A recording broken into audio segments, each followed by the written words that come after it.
Je m'appelle Camille Porretta, je suis responsable d'un service qui est dédié à la veille et à l'assistance juridique à la MAF. Voilà, c'est un truc un petit peu particulier propre à la maison, puisque je ne gère pas de sinistre. J'arrive avant qu'ils arrivent pour éviter qu'ils arrivent. Voilà, c'est ça mon rôle. Et on fait beaucoup de formations dans cette perspective de prévention aussi et d'information pour votre pratique au quotidien. Et je suis accompagnée. Moi, je suis Caroline Marceau, donc je suis chargée d'affaires et c'est des postes qui sont nouveaux au sein de la MAF, c'est pour vous faciliter en fait les relations que vous pouvez avoir avec la MAF. Donc, au niveau de la gestion de vos sinistres, au niveau des demandes que vous pouvez avoir sur les contrats ou autre demande. Voilà. Aujourd'hui, on a prévu d'aborder deux sujets avec vous. Le premier porte sur la boîte d'outils chantier. Ça vous va si on commence par celui-ci? Ok, je crois que c'est celui qu'on vous avait annoncé.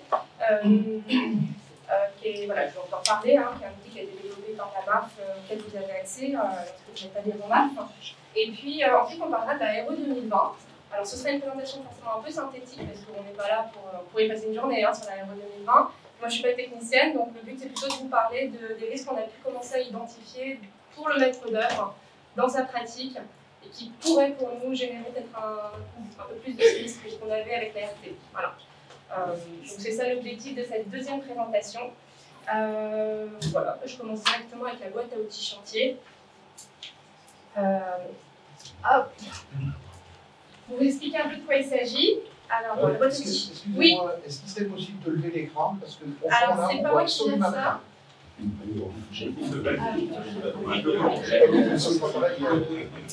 Pour le surélever, je suis désolée. Après, je pense que ce que je vais vous dire, finalement, en tout cas pour la boîte à outils chantier, ça va pas. Voilà, on a un support, mais vous pouvez m'écouter. Donc, la boîte à outils chantier, c'est un projet qui maintenant a vu le jour il y a quasiment 3 ans. Donc, qui est déjà bien en ligne, qui a bien vécu et qui surtout se renouvelle. Pour autant, on continue d'en parler parce que parfois je me rends compte qu'elle est méconnue. C'est un outil qui a été créé par la MAF dans l'optique vraiment de vous accompagner dans la phase chantier. On s'est rendu compte que c'était quelque chose qui manquait un peu au niveau de la formation. Dans les sinistres qu'on voyait apparaître, il y avait aussi clairement une coloration chantier, une méconnaissance de cette phase-là de votre métier. Donc le but premier, c'était ça, c'est de vous aider lorsque vous êtes confronté à une question purement pratique en phase chantier, répondre à vos questions comme ça de manière efficace et rapide. Quand je dis efficace, c'est que vous verrez, c'est un outil qui se veut très opérationnel, et je vous le redirai aussi après, il n'a pas été rédigé par des juristes tout seuls dans leur coin, il a été rédigé par des architectes pour des architectes. Donc le but, c'était aussi de vous aider à mieux appréhender le chantier de manière temporelle, de la période de préparation jusqu'à la fin, à la levée des réserves. Et puis, de manière objective pour nous, de sécuriser ces chantiers à la fois dans votre intérêt et le nôtre. Et pour cela, on a à votre disposition un certain nombre d'outils. C'est ça qu'on parle de boîte à outils. Vous verrez, il y a des documents qu'on peut télécharger, qui peuvent être des matrices pour vous, pour utiliser au quotidien sur vos opérations. Et puis, alors, bon, aujourd'hui, l'accès est limité aux adhérents MAF, puisque vous verrez, on y accède par l'espace adhérent. Pour autant, il est téléchargeable, on n'est pas dupe, on sait très bien que ça circule, et ça a été rédigé dans cette optique aussi de répandre des bonnes pratiques. On sait que c'est dans l'intérêt de tout le monde, finalement, que ce document, à un moment donné, circule plus largement. Donc c'était vraiment l'objectif premier. Alors, comme je vous disais, ça n'a pas été rédigé que par des architectes, enfin par des juristes du tout. C'est vraiment un travail pluridisciplinaire. C'est-à-dire que dans l'équipe d'origine, vous avez des architectes expérimentés, des architectes tout neufs, on va dire. Je pense notamment à Aurélien Bessé, qui est vraiment un jeune architecte. C'était volontaire, on voulait aussi avoir le regard de quelqu'un qui rentre dans la profession. On a des architectes aussi administrateurs au conseil d'administration. Voilà, il y a des juristes, mais il y a aussi des ingénieurs, des économistes, et puis des avocats, parce que par contre le but c'était de vous fournir un outil qui soit sécurisé, donc bien entendu qu'on est cadré sur le plan juridique pour que vous soyez certain que quand vous faites appel à tel ou tel texte pour justifier votre réponse, ce soit le bon texte, quoi, et qu'on ne se trompe pas de version. Voilà. Donc c'est intéressant parce que moi, pour avoir participé à un certain nombre de discussions, on se rend compte qu'à chaque fois, on va avoir la réponse du juriste, généralement c'est rédigé par un juriste, puis derrière, on va la confronter au point de vue des architectes qui vont dire non mais c'est pas du tout comme ça que ça se passe en pratique, vous êtes bien sympa mais ça ne marchera pas votre solution. Donc on réfléchit, on essaye au fur et à mesure d'arriver à un compromis qui, tout en restant dans une forme de légalité, vous permet d'être opérationnel sur vos projets. Moi j'aime beaucoup ce travail justement en binôme. Alors la boîte à outils chantier, il a fallu partir d'un postulat, donc elle s'applique à toutes les opérations, mais on est parti du principe que l'architecte n'a pas une mission exécutée. Voilà, donc vous ne trouverez pas d'informations sur cet aspect-là. En revanche, elle s'applique à tout type de chantier, du plus petit au plus gros. Je peux vous assurer que je suis beaucoup sollicitée sur des questions juridiques diverses. Et souvent, je renvoie vers la boîte à outils chantier, et c'est par vraiment des architectes parfois très renommés, parfois tout petits mais qui démarrent. Peu importe la taille du chantier, on voit bien que ce sont des bonnes pratiques qui marchent sur toutes les opérations en réalité. Voilà, et ça marche à la fois en marché public et en marché privé. Ça, je vous le montrerai en déroulant l'outil tout à l'heure. Systématiquement, soit on considère que la solution est valable dans les deux cas, soit on considère qu'il y a une distinction à faire, ce n'est pas le même texte qui s'applique, les mêmes pratiques, et dans ce cas-là, on distingue en marché public, en marché privé, à charge pour vous de vous reporter à la bonne situation.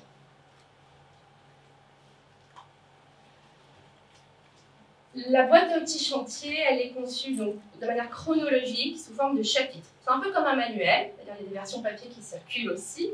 Alors moi j'aime bien le papier parce que je trouve que c'est agréable de pouvoir feuilleter, c'est un bel objet, de se faire une idée un peu globale quand on ne sait pas bien ce qu'on cherche, ça peut être agréable. Après ça a une limite, le papier, c'est pas mis à jour régulièrement, on ne peut pas télécharger de documents, on ne peut pas faire de recherche, de la même manière ça fait avec l'index. Donc c'est vrai que moi j'ai une petite affection quand même prioritairement pour l'outil digital et je vous incite à aller le voir. Pour autant, voilà, elle a été rédigée un peu comme un livre. Il y a 23 chapitres avec cette logique donc, chronologique dont je vous parlais. Et chaque chapitre est rédigé avec des questions-réponses. C'est-à-dire que la question, c'est par exemple, qui rédige l'OS? Et c'est ça la question et la réponse qui est donnée derrière. Vous voyez, donc c'est très, très pratico-pratique. Et dans chaque chapitre, vous allez trouver un certain nombre d'outils qu'on peut télécharger soit au fil de la lecture du texte, soit ils sont proposés en pied de page. Ce sont des outils qui sont donc téléchargeables.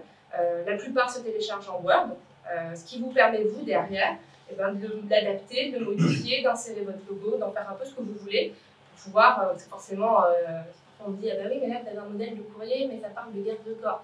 C'est un exemple. Voilà. Après, ce qui est intéressant, c'est de reprendre la trame, et puis vous enlevez les gardes de corps et vous mettez votre problématique à vous, question du DD ou je ne sais quoi.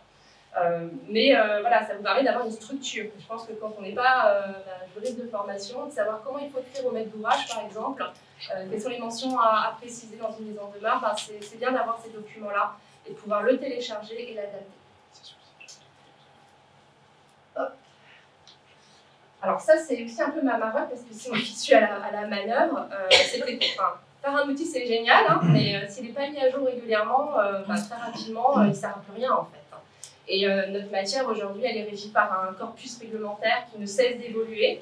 En 3 ans, on a un nouveau CCAG travaux, on a le code de la construction et de l'habitation qui a été entièrement recodifié, on a le code de la commande publique aussi qui est apparu, qui synthétise un certain nombre de textes qui étaient avant répartis dans des décrets et des lois. Donc tout ça, il faut au fur et à mesure le mettre à jour pour que vous, quand vous alliez dessus, et qu'on vous dit que c'est l'article autant qui parle de ça, vous ayez le bon article sous les yeux et qui vous renvoie, vous verrez, il y a des liens hypertextes vers le bon texte. Voilà.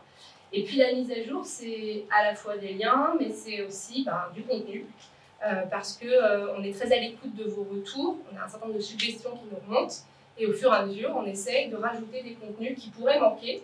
Donc, ça a été fait de manière empirique au début, donc forcément il y a des sujets qu'on n'avait pas appréhendés. Donc au fur et à mesure, on rajoute du contenu.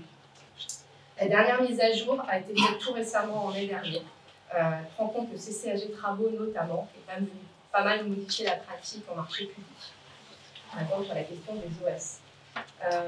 Voilà, et puis parfois, on n'est pas à l'abri qu'il y ait une erreur, ou alors quelque chose qui n'est pas clair, l'adhérent, lui, quand il le lit, il ne voit pas où on veut en venir, donc on tient compte de toutes ces observations-là, qu'il ne faut pas hésiter à nous faire remonter, et on essaye de clarifier derrière, en modifiant la phrase, en rajoutant un mot, etc. Voilà, donc c'est un peu l'enjeu aussi de cette boîte, c'est de faire en sorte qu'elle vive et qu'elle réponde au fil du temps à vos besoins et pas seulement d'être un joli bouquin sur une étagère. Donc je vous le disais, à l'origine elle a été conçue pour être un outil digital. Donc elle est accessible à partir de votre espace adhérent, elle est très facile, vous allez voir, à l'usage, c'est quand même très fonctionnel.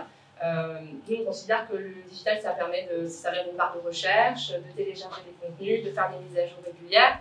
Et puis, il faut savoir que vous pouvez vous en servir sur format mobile. C'est-à-dire qu'elle a été conçue aussi pour que si vous avez une tablette sur chantier, vous puissiez l'avoir en format mobile. Alors, ce n'est pas une application, on se poser la question, elle ne se télécharge pas. Mais par contre, si vous avez sur votre espace adhérent à partir d'un téléphone, d'un smartphone ou d'une tablette, vous avez une version mobile pour que ce soit facile à la lecture. Voilà, donc elle a vraiment été conçue dans cette optique-là et j'ai déjà eu des retours d'expérience de nos confrères me disant c'est super, on était en réunion de chantier, on n'était pas d'accord, on est allé vérifier ce que vous disiez sur ce point-là et ça a permis de débloquer rapidement la situation. Voilà, donc je vous incite vraiment à aller fouiller la doc plutôt par Internet. Voilà, et là je rentre déjà en fait dans la partie comment y accéder. Ce que je vous propose, parce que finalement le mieux, à mon sens, c'est d'être sur l'outil en lui-même. Donc ce que je vous propose, c'est qu'on se connecte et qu'on fasse ensemble la démarche. Comme ça, vous voyez concrètement ce que ça représente. Alors, ce que je vous propose, c'est déjà de voir comment on fait concrètement quand on arrive par le site de la MAF pour y aller. Donc vous arrivez là-dessus et vous voulez accéder à votre compte qui vous permet d'accéder en fait à votre espace adhérent. Vous avez plein de d'informations, je pourrais vous en parler. Mais moi, je suis là pour parler de la chantier. Ça, forcément, c'est une version minimaliste puisque c'est la version bêta qui nous sert pour les présentations. Vous avez 1000 choses sur cet espace, certainement. Notamment, vous avez voilà, la boîte à outils chantier, c'est ce petit onglet qui vous permet d'accéder ici. Voilà. Et là, vous vous connectez si ça s'est déconnecté entre-temps. Voilà. Et donc voilà à quoi ça ressemble. Comme je vous disais, un système de chapitrage. Donc vous avez des tuiles à l'entrée. Donc vous cliquez sur le chapitre qui vous intéresse. Vous pouvez aussi retrouver le chapitrage, excusez-moi, ici, si vous préférez, hein, chacun a sa méthode. Voilà. Et puis vous avez aussi l'onglet de recherche, on en parlera après, je vous montrerai un peu comment ça fonctionne. Donc, un chapitre, si je prends par exemple la période de préparation, alors j'insiste sur le fait qu'on parle de chantier. Hein. Donc, ça ne sert à rien d'aller sur la boîte d'outils pour essayer de trouver des infos sur la période antérieure, tout ce qui est études, contractualisation. Ce n'est pas l'objet de la boîte à outils chantier. Hein. On est vraiment sur le chantier. On vous a quand même mis une tuile sur les marchés de travaux où on rappelle quelques grands principes, mais on n'est pas là pour vous donner un guide de rédaction de vos CCAP. Hein. Ce n'est pas l'objectif de cette boîte. On travaille à développer d'autres boîtes. Il est possible que ça arrive sur la partie contrat, mais ce n'est pas l'objet de celle-ci en tout cas. Là, on est vraiment sur le chantier. Donc moi, ce que j'aime bien montrer, c'est le chapitre période de préparation. Alors, comme je vous le disais, c'est toujours des questions-réponses. Donc là, typiquement, les questions, c'est quelle est sa durée, quelles sont les actions à mener par les entreprises, par l'OPC, par la maîtrise d'œuvre. Là, un nouveau chapitre qui vient tout juste d'être intégré, c'est quelles sont les précautions à prendre en cas d'opération en site occupé. Voilà, donc vous voyez, c'est une question-réponse et avec des réponses qui ne se veulent pas trop longues, parce qu'on sait que plus c'est long et moins on a envie de lire, et je vous comprends. On cherche l'info rapidement. Et comme je vous l'avais expliqué tout à l'heure, typiquement là, la durée de la période de préparation, et ben, on a distingué suivant marché public, marché privé, parce que ça ne se passe pas de la même manière. Et notamment, si vous êtes soumis au CCAG travaux, dans sa dernière version, il y a eu des modifications apportées sur la période de préparation en marché public. Donc, il faut être vigilant et aller voir les dernières dispositions. Vous avez toujours, quand un texte est cité, le lien hypertexte. C'est-à-dire que ça vous permet d'aller voir concrètement ce que dit le texte. Parfois, peut-être que vous n'allez pas comprendre ce qu'on vous dit. Peut-être qu'en lisant le texte d'origine, ce sera plus clair. Donc, si vous avez besoin aussi de vous en prévaloir, vous avez du maître d'ouvrage, vous dites bah oui, mais c'est l'article 28 du CCAG des travaux qui le dit, c'est pas moi. Enfin, en fait, voilà. Donc voilà, ça vous renvoie directement sur le texte sur Légifrance, qui est la grande base de données juridiques accessible aujourd'hui en France. Quand vous n'avez pas de lien hypertexte, c'est que, notamment je pense à la norme AFNOR, c'est parce que c'est un document qui est payant et qui n'est donc pas en accès libre. Donc, nous, on ne peut pas vous donner un accès vers ce document, il faut que vous l'achetiez à un moment donné si vous avez besoin dans votre pratique. Voilà, en vrai je l'ai, donc s'il vous manque un article, vous allez le voir, mais je ne suis pas censée, voilà, on ne peut pas les voir. Et notamment, vous voyez ici, dans la partie marché privé, on cite la norme, l'article 7, on vous donne au moins le numéro, ça vous permet d'aller voir. On a aussi fait le choix de continuer à avoir une concordance de référencement entre l'ancien CCAG travaux et le nouveau. Alors, ce n'est pas le cas ici parce qu'en fait, on a rajouté du contenu, c'est quelque chose qui n'existait pas avant. Mais quand on est sur, par exemple, quelque chose qui n'a pas changé, mais c'est le numéro qui a changé dans le CCAG, vous avez les deux numéros. Voilà. À terme, on supprimera l'ancienne version dans quelques années, parce qu'on partira du principe qu'il n'y a plus de contrats qui sont soumis à l'ancien CCAG. Mais en attendant, c'est très bien que dans votre pratique, vous travaillez sur des contrats qui, pour l'instant, sont soumis à l'ancien. Donc, on vous a conservé la double numérotation volontairement. Et pas vos petits. Voilà, donc ça ressemble à peu près à un chapitre, avec des questions, peut-on la prolonger, les actions à mener. Et là, je vous parlais donc d'outils. Typiquement, là, les outils, ils sont là. Alors, je vais mettre un peu plus haut pour que tout le monde puisse voir si vous êtes un peu loin. Vous avez une petite feuille, c'est très classique et on n'a rien réinventé. Vous retrouvez généralement des fonctionnalités comme on la trouve sur tous les sites internet. On a mis un petit œil pour la prévisualisation et une petite flèche pour le téléchargement. Alors, si je prévisualise, ça donne ça. Donc voilà, vous avez un exemple. Vous pouvez aller voir rapidement, est-ce que c'est ce que je voulais en fait. Donc là, c'est une enquête sur les besoins matériels de l'entreprise. Ça vous permet de cocher des cases et de vous assurer que vous avez tout ce qu'il faut. Voilà. Si vraiment ce document vous intéresse bien, c'est ce que vous cherchez et que vous en avez besoin, vous pouvez le télécharger. Et là, vous allez avoir une version Word qui va s'ouvrir. Voilà, la charge pour vous derrière, le télécharger sur votre bureau, mettre votre logo si vous souhaitez, l'enlever, vous faites ce que vous voulez. Hein. Nous, après, on vous soumet une matrice. Hein. Donc, c'est pas. Parfois, on me demande, mais oui, mais si je change ça, c'est pas grave. Mais non, rien n'est grave. Après, c'est toujours mieux d'avoir une bonne matrice de base et de la faire évoluer plutôt que de rien prendre, en fait. Hein. Pensez juste, j'ai oublié de dire parfois, mais à supprimer là en pied de page, la petite référence si vous voulez pas savoir. Enfin, vous voulez pas qu'en tout cas la personne qui est destinataire soit au courant que ça vient de chez nous, mais à vous voir. Parfois, ça arrange. Voilà, donc c'est tout l'intérêt en fait de ces outils. Et donc vous avez un menu déroulant, donc vous disiez des fonctionnalités assez classiques, et vous retrouvez tous les outils, quoi qu'il arrive, en bas, hop, qui sont ici. Voilà, donc je vous montre souvent la GPT-3 parce qu'il y a beaucoup d'outils, on n'a pas toujours autant, hein, on ne va pas se mentir, mais je trouve que celui-ci est intéressant. Donc vous voyez, on vous propose enquête sur les besoins matériels de l'entreprise, la liste prévisionnelle des documents dédiés, fiche étude des interventions, il y a des bordereaux de diffusion des documents, etc. Parfois, vous allez peut-être aussi retrouver un circuit de diffusion, enfin un schéma. Alors, ce n'est pas tant un outil à réutiliser pour vous, parce que vous allez rédiger dessus, c'est plus un outil, on s'est dit que sous forme schématique, ce serait plus intelligible pour vous. Donc, ce document-là, généralement, dans ce cas-là, est plutôt en PDF qu'en Word, parce qu'il n'y a pas vocation à être manipulé derrière, c'est plus pour faciliter la compréhension de certains sujets. Par exemple, la fameuse procédure de DGD en marché public, qui est quand même assez lourde et complexe, donc il y a un schéma. C'est quand même plus simple d'avoir un truc avec des flèches que d'essayer de relire tous ces CAG travaux sur le sujet. Ici, on vous a pondu un très très beau chapitre sur la gestion financière qui peut faire peur au premier abord. C'est le plus dense, mais en fait, c'est un sujet très compliqué à synthétiser et il a été, je pense, le plus synthétisé possible, en tout cas. Voilà, et puis comme je vous le disais, fonctionnalité facile, hop, je remonte et j'arrive en haut. Si je retourne à la page d'accueil, je clique classiquement sur le menu d'entrée. Voilà. Parmi les petites fonctionnalités à connaître, vous avez très classiquement les favoris, ici. Donc, si je retourne sur un chapitre, je ne sais pas, celui-ci qui forcément me tient à cœur, vous allez avoir souvent la petite étoile ici, là, vous voyez, mettre en favori. Ça vaut pour les outils aussi. Donc, parce que si vous êtes au gré de vos lectures intéressé par un sujet, puis en fait, c'est pas ce que vous cherchez à ce moment-là, mais ça vous intéresse, alors, vous mettez en favori, puis vous y reviendrez plus tard, quand vous aurez plus de temps. Pourquoi je vous montre ce chapitre aussi, c'est que parmi les outils, il y en a un qui devrait vous intéresser particulièrement, c'est celui-ci. La vérification des attestations d'assurance. Alors, je me sens obligée de vous en parler parce que je sais que c'est votre quotidien et que c'est compliqué, je l'entends.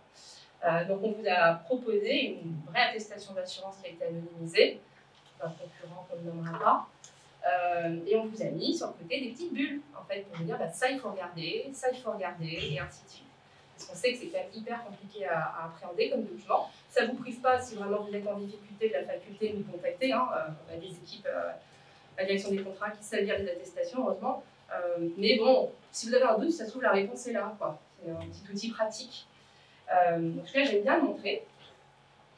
Et dans les outils que j'aime bien montrer aussi, parce que c'est mon quotidien, parmi vos questions, il y a ce chapitre qui s'appelle « Comment écrire une aide d'ouvrage en cas de difficulté ». Normalement, vous m'appelez en cas de difficulté. Voilà. Alors, commencez par là. Qu'est-ce que vous dites dans ce chapitre? On dit pourquoi je dois écrire. Écrivez. Pourquoi je dois écrire? Quand je dois écrire? parfois on me dit ouais mais j'ai pas envie de tendre la relation, là c'est un peu foireux, là j'avais envoyé ma facture, enfin voilà, c'est toujours un peu comme ça là. Ouais mais là en fait j'ai toujours pas signé de contrat. Ouais on est en pro, donc voilà. Donc pourquoi on écrit? On vous explique, parce qu'on comprend que c'est délicat d'écrire parfois, mais on vous explique pourquoi c'est si important d'écrire. Alors là je ne vais pas vous le cacher, si vous avez signé, si vous n'avez rien écrit, on va ramer hein, pour essayer de vous sortir la tête de l'eau. Si vous avez des écrits, on va avoir des outils pour vous défendre. Et on vous dit quand le faire, justement, quand est-ce que la situation est trop tendue, il faut vraiment plus hésiter à le faire. Donc, dans un maître d'ouvrage public, il ne faudra pas mettre de garde-corps parce que vraiment c'est trop moche. Là, il faut y aller, là, il faut écrire. Voilà, par exemple. Là, il n'y a plus de questions à se poser, en fait. Hein. On écrit. Donc, c'est ça que j'aime bien ce chapitre, c'est qu'il vous répond à ces questions. Comment je le fais, et puis surtout, il vous propose des modèles. Alors, on les a aussi en bas, mais on les a mis à la fois dans le corps, et puis il faut les télécharger. Donc vous avez des modèles qui ont été rédigés par des avocats, là pour le coup, dans la perspective que derrière vous allez pouvoir vous en resservir s'il y a un problème et que tout sera dedans. Vous avez le modèle d'un premier courrier simple, pas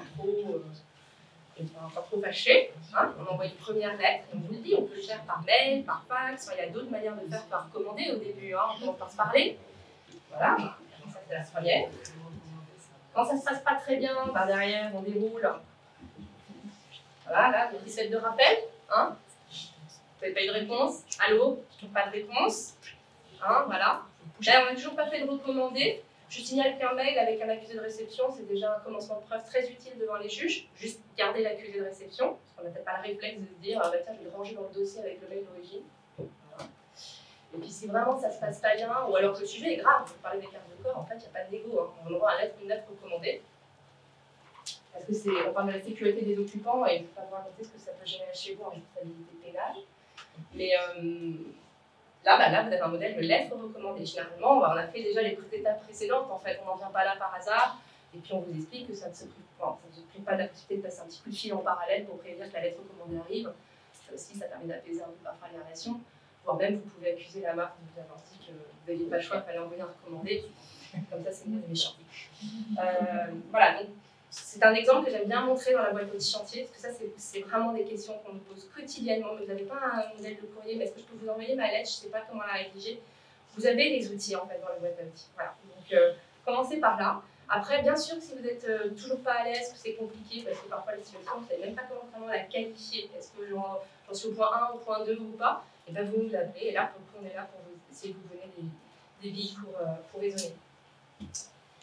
Voilà. Alors, dans les dernières fonctionnalités que je voulais vous montrer, il y a l'outil contribuer. Voilà, je vous montre. Je vous l'ai dit, la boîte à outils, elle a déjà évolué. En 3 ans, enfin, on a fait 3 mises à jour. Et elle n'a pas évolué pour des raisons réglementaires, mais parce qu'en fait, vous nous avez fait part de vos suggestions. Et parmi les chapitres, par exemple, qui ont été insérés, je vous ai montré le site occupé, mais on a beaucoup fait évoluer le chapitre sur la réception. On a rajouté un modèle de PV de réception en marché privé. On n'avait pas mis initialement et on s'est rendu compte qu'en fait c'était un vrai sujet dont on avait besoin. Et on a préféré en mettre un aussi parce que vous signez vos PV de réception si vous n'avez pas à faire. On s'est dit qu'on allait en mettre un et qu'on allait vous montrer qu'il ne faut pas signer, c'est pas à vous de le faire. C'est un grand sujet, hein, mais c'est l'acte du maître d'ouvrage en fait, c'est lui qui accepte. Hein. C'est un acte purement unilatéral, c'est pas vous qui vous engagez à quoi que ce soit dans le document et quand vous signez, vous vous engagez aussi sur la liste des réserves et ainsi de suite. Mais ce n'est pas le sujet aujourd'hui, mais par exemple, on a rajouté ce document parce qu'on a compris qu'il y avait un besoin. On a rajouté tout un point sur la commission de sécurité, parce que là aussi, je pense qu'il y a beaucoup de gens qui étaient un peu démunis quand on est en situation de RP et autres. Voilà, je n'ai pas tout en tête, mais il y a plusieurs comme ça thèmes qui ont été rajoutés. Et ils ont été rajoutés parce qu'on nous les a suggérés. Hein. Voilà.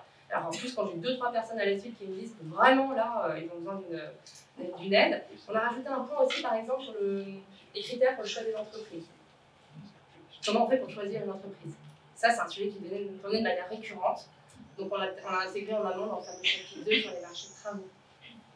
Alors après, c'est toujours rédigé avec la perspective que ce document peut circuler dans la profession au-delà de la maîtrise d'œuvre. Il ne faudrait pas qu'il se retourne contre vous un jour. On va vous dire, ah ouais, mais bon, vous n'avez pas fait ça, vérifié tel point, la solvabilité de l'entreprise, alors que la marque vous dit de le faire. Donc, ne soyez pas surpris, le ton employé est toujours fait avec l'objectif derrière, que ce ne soit pas considéré comme une obligation pour vous, mais plus une recommandation, une bonne pratique, pour pas que ça se retourne contre vous derrière. Un savant jeu d'équilibrisme qui on y arrive. Voilà, donc n'hésitez pas. Bon, alors après, évitez de m'envoyer des demandes d'attestation par ce biais-là, parce que ça va prendre plus de temps à être traité que si vous demandez à votre référent contrat.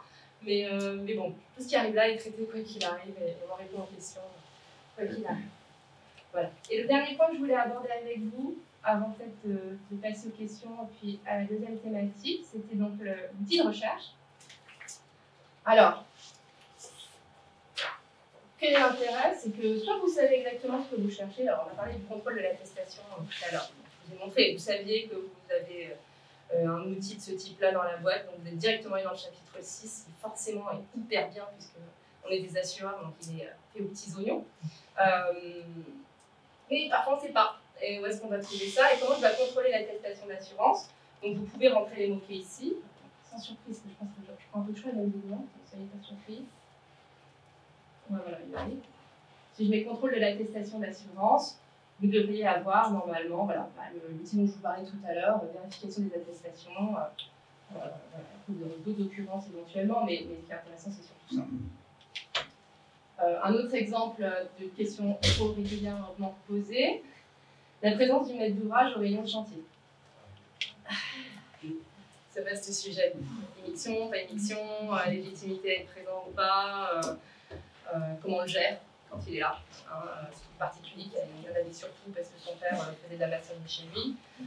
Donc voilà, donc, ça c'est un vrai gros sujet pour vous et c'est très compliqué parce que ça vous pourrit un peu la vie quand même souvent. Voilà. Donc typiquement, on a répondu à la question, on se dit c'est quoi une question de chantier et puis maître d'ouvrage doit-il être présent? Et on vous répond qu'en principe, il n'a pas participé aux réunions. Et là, on est toujours dans la logique de, bah oui, c'est bien joli de le dire, mais c'est pas comme ça que ça se passe. Donc, comment on fait si jamais il insiste et qu'il se pointe quand même? Et là, on vous donne des recommandations. On vous explique qu'il va falloir lui expliquer en amont que c'est pas lui qui va diriger la réunion, qu'il n'a pas donné d'instruction en direct. On va un peu coacher en amont, si vraiment il veut venir. Qu'il ne pose surtout pas des points de vue discordants avec vous, même s'il n'est pas d'accord, on en parle après. Pas dans les entreprises, jamais. Voilà, et qu'on n'interpelle pas les entreprises non plus quand ça ne va pas. Quoi. On a des ordres, on ne dit pas que ça ne va pas. Et il faut peut-être, si vraiment il ne comprend pas qu'il va falloir qu'il reste à sa place, lui expliquer que sinon c'est l'éviction. Et que l'éviction, ça peut être considéré comme fautif. Et donc, engager sa responsabilité s'il y a un problème.